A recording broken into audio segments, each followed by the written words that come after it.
Have you ever gone to a website, maybe one you visited a dozen times, and suddenly, poof, it's just gone? Blocked? Well, today we're going to dig into the huge Australian legal battle that pretty much set the stage for that. We're talking about Roadshow versus Telstra, a case that really changed the game for the internet down under. This whole thing really boils down to one massive question. Who's supposed to police the internet? I mean, seriously, when something illegal is going on, whose job is it to shut it down? Is it the person doing the pirating? Is it the company that owns the movie? Or, and this is the big one, what about the company that just gives you the internet connection? That's the messy, complicated question we're diving into. All right, so first up, let's talk about this piracy standoff. I mean, think about it. For as long as the internet's been a thing, creators have been in this constant battle to protect their stuff. Their movies, their music, anything that can be copied and shared with just one click. It's this never-ending digital tug-of-war. And right at the center of this whole fight is a legal term you've probably heard, copyright infringement. It sounds complicated, but it's actually pretty simple. All it means is using someone else's creative work, a movie, a song, a book, without getting their permission. It's all about protecting the rights of the people who actually made the thing.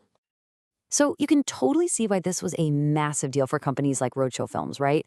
For them, every single illegal download, every stream, that's money walking right out the door. It was a direct attack on their intellectual property, on their bottom line.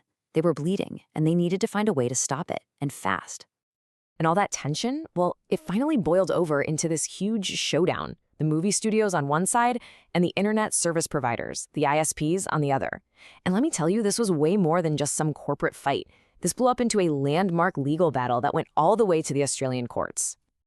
And the name of that case? Roadshow Films versus Telstra Corporation, back in 2016. This one case became a total game changer, basically rewriting the rules for how you enforce intellectual property in the digital age in Australia. Okay, so let's break down the players here. On one side, you've got Roadshow Films. They're the copyright owner. Their goal, super simple, make people stop illegally accessing their movies. Then on the other side, you've got Telstra. They're the internet provider, the intermediary. Think of them like the company that builds and maintains the roads. They aren't running the getaway cars, but their roads are the ones being used to get to the crime scene. So, the studios decided they'd had enough, and they took the ISPs to court. But here's the interesting part.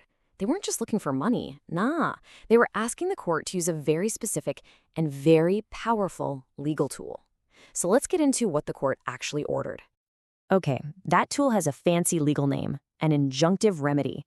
But don't let the jargon scare you off. It's actually a really simple idea. An injunction is just a court order that tells a party they have to do something, or, more often, they have to stop doing something. In this case, the studios wanted the court to force the ISPs to take action.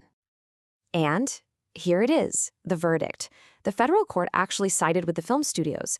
But, and this is the really critical part, they didn't go after the thousands of individual people downloading stuff. No way. Instead, the court pointed its finger directly at the ISPs, the middlemen, and ordered them to disable access to the pirate sites. The responsibility was put squarely on the shoulders of the internet providers. Okay, disabling access sounds pretty decisive, doesn't it? But what does that actually mean in practice? How does a piece of paper from a judge turn into that website blocked screen you might see?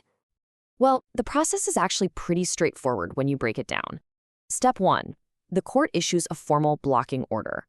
Step 2, that order gets sent over to the ISPs, your Telstras and Optuses of the world. Step 3, their tech teams have to go in and literally reconfigure their networks to block access. And the final step, you or I try to go to the pirate site and nope, access denied. Now you have to understand, this was a massive shift. Before this case, ISPs pretty much saw themselves as neutral pipes, like the water company. They just provide the service, they don't judge what you do with it. But this ruling completely flipped that on its head. Suddenly, they were forced to become these de facto gatekeepers for the internet, actively choosing what their customers could and couldn't see, all because of a court order. So what's the big picture here? What's the lasting impact? Because this case was never just about a few pirate websites. Oh no! This kicked off a whole new era of online copyright enforcement in Australia. At the end of the day, this case is just a fascinating, real-world example of how old-school laws about copyright have to be stretched and twisted to fit our modern digital world. And it gives a pretty blunt answer to that question we started with, doesn't it? Who's responsible? Well, the court said the ISPs are. So let's just recap the key takeaways here, the major implications. First, copyright owners got a powerful new weapon to fight piracy. Second, ISPs got dragged into the fight, basically becoming deputies in IP enforcement. Third, this whole thing set a huge precedent for every future piracy case in Australia. And finally, it showed that the new anti-piracy legislation has some serious bite. And that brings us to the big, lingering question. This case absolutely gave copyright owners a solution, no doubt. But it also opened a massive can of worms. I mean, if an ISP can be ordered to block a pirate site, what's next? What other kinds of content could be blocked by a court order in the future?